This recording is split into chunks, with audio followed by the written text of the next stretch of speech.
Good morning, students, very good morning to all of you. And as we know, today is 11th May. तो आज सबसे पहले कुछ शुरू करने से पहले आज हम शुरू कर रहे हैं अपनी मॉर्निंग असेंबली से। तो सबसे पहले आज मैं आपको बताने जा रहा हूँ वर्ड ऑफ द डे, मतलब आज का जो मेन शब्द आपको सीखना है उसका नाम है बैनर। बैनर का मतलब क्या होता है? बैनर भी बोलते हैं ध्वज, जिसको बोलते हैं झंडा, पताका या झंडा। ये आपने आज नया शब्द सीखा है बैनर, BANNER, बैनर, ध्वज, पताका या झंडा।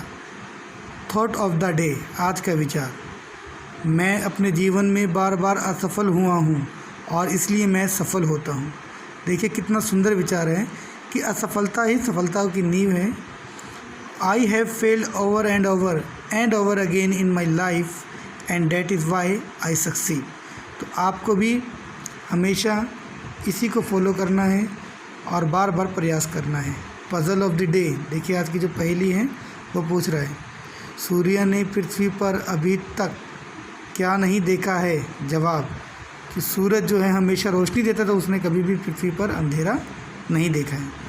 तो बच्चों बात करते हैं आज के इतिहास की। स्पेशल डे, देखिए यहाँ पर आपको दिख रहा है नेशनल टेक्नोलॉजी डे, राष्ट्रीय प्रौद्योगिकी दिवस आज है। तो इसी के बारे में दिया है। राष्ट्रीय प्रौद्योगिकी दिवस प्रतिवर्ष 11 मई को मनाया जाता है। 1998 को पोखरण में आयोजित परमाणु परीक्षण ऑपरेशन शक्ति की वर्षगांठ मनाने के लिए मनाया जाता है। यह भारत के सभी नागरिकों के लिए गर्व का विषय था। इस दिन राष्ट्रीय गर्व के साथ अपने वैज्ञानिकों की उपलब्धियों को याद करता है। यह दिन हमारे दैनिक जीवन में विज्ञान के महत्व की भी प्रशंसा करता है। अब बात आती है आज के क्विज़ की। Quiz of the day, Bharat विशेष सामान्य ज्ञान। भारत का राष्ट्रीय फूल कौन सा है? हम सब जानते हैं कमल है। भारत का राष्ट्रीय पेड़ कौन सा है? बरगद है। भारत का राष्ट्रीय खेल हॉकी है। और तिरंगा झंडा की लंबाई और चौड़ाई में जो अनुपात है वो 3:2 का है। आते हैं बच्चों आज की कहानी के बारे में। बाल कहानी असली स्वर्ग। गोपाल बहुत आलसी व्यक्ति था। वह हमेशा से ही चाहता था कि उसे एक ऐसा जीवन मिले जिसमें वह दिन भर सोए और जो चीज़ चाहे उसे बिस्तर में मिल जाए। कई बच्चे ऐसे चाहते हैं ना, सुबह उठते ही कहते हैं मम्मी चाय लाओ, इस तरह से। एक दिन उसकी मृत्यु हो गई और वो स्वर्ग पहुंच गया, जो उसकी कल्पना से भी सुंदर था। जैसा उसने सोचा था उससे भी सुंदर स्वर्ग था।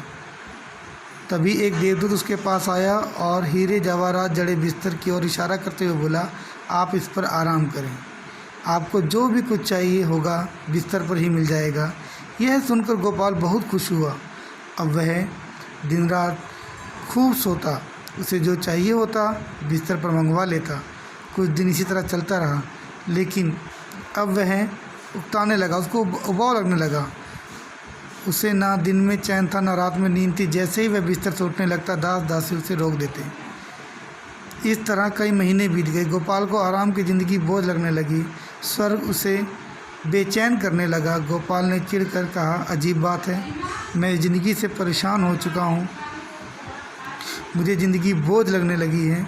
सर तो मैं इस तरह अपना वक्त नहीं गुजार सकता। इससे अच्छा तो मुझे नर्क में भेज दिया जाता।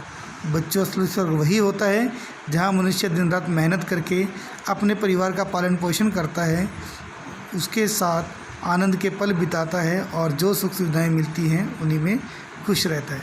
तो बच्चों, ये आपके लिए भी एक मैसेज है कि आपको जो मिला है, जैसे मिला है, आपको केवल मेहनत करनी है और अपने जीवन को और अपने मदर फादर के जीवन को, सबके जीवन को आपको अच्छा बनाना है।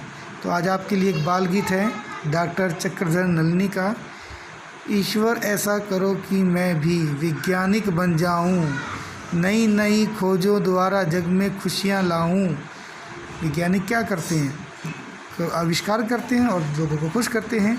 नए नए आविष्कारों से दिशा दिशा चमकाऊं, सकल राष्ट्र को करूं सुविकसित, घर के बाहर महकाऊं, करूं मानव जाति की सेवा, सबका आदर पाऊं। ईश्वर ऐसा करो कि मैं भी वैज्ञानिक बन जाऊं। तो देखो यहाँ पर बच्चा है वैज्ञानिक बनने की कामना करता है।